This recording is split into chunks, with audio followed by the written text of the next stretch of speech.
Hi guys, this is a message from my daughter. She wanted to say hello to all of you.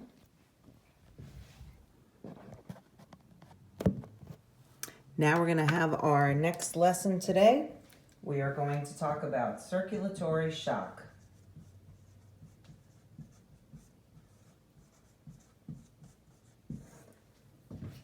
So yesterday where we left off, we were talking about hypertension and talking about risk factors associated with hypertension. Well, today we're going to talk about circulatory shock, and this is absolutely something that you would see in an emergency situation. So when we think about the cardiovascular system, we have to think about what the parts are, right? So you have your heart, you have your vessels, and then you have your blood, right? If any one of them is not performing up to snuff, an individual could experience circulatory shock. So I'm going to give you some examples of different types of shock and talk about some of the signs and symptoms associated with it. So first, let's talk about hypovolemia. Hypo for low, volemia for volume. This type of shock can occur when you have low blood or fluid volume. So we can kind of imagine situations where this would happen. So the thing that would probably be top of mind would be hemorrhaging, but also things like vomiting, diarrhea, or in the case of severe third-degree burns.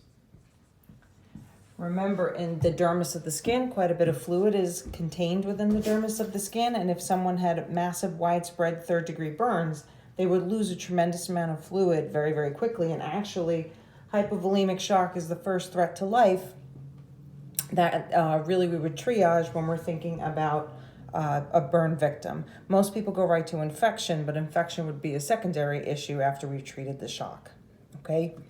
So this would result from a very large scale loss of fluid. Second type of shock would be vascular shock.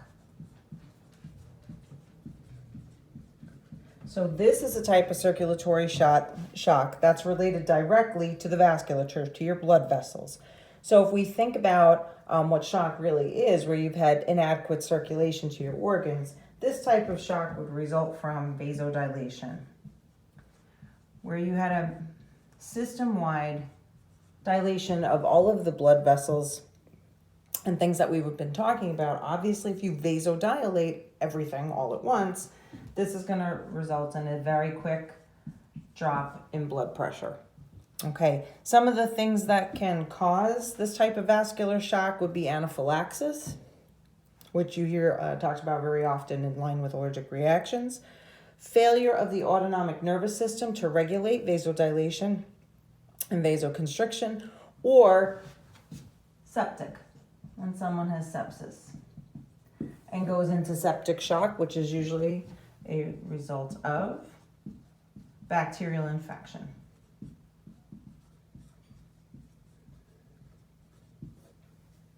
Okay, and we're going to come back to things like anaphylaxis when we talk about allergies, which we will cover when we do the immune system in a couple of weeks, okay? The last type of shock, way that we could have circulatory shock would be something like cardiogenic, which would simply be pump failure.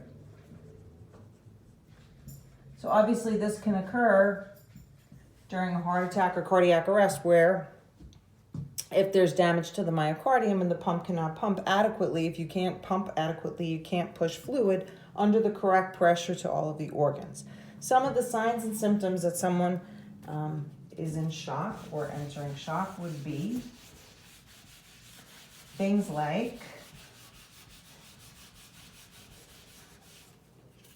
for example, if someone's in hypovolemic shock, some of the signs and symptoms you would think about would be thirst, dry mucous membranes. You would have a drop off in urine output.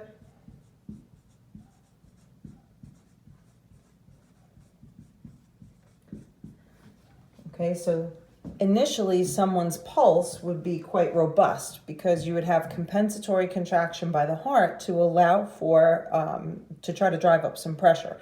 However, in the late stages of shock, the pulse would become thready because the heart cannot continually keep up that kind of compensatory work for a very long period of time. Okay. All right, so the last thing that we really need to talk, well, one other thing actually that I wanted to discuss was something that's called transient shock, which is just kind of interesting. So something like this can occur where this is a transient situation where a patient, perhaps a good example that I could give you for this is someone who is lying out in the sun. So when you're lying out in the sun, okay, all of the blood vessels, all those little blood vessels beneath your skin are going to dilate a little bit to let go of some heat because your body's getting warmer and warmer as you're laying out in the sun. So sometimes when you get up after being laying down in the sun or sitting for a long period of time because you've had this little kind of vasodilation situation going on within the entire dermis, that when someone gets up there in a state of almost transient shock where they have a drop off, a temporary drop off in their blood pressure, that would lead you to feel some lightheadedness, dizziness when you stood back up.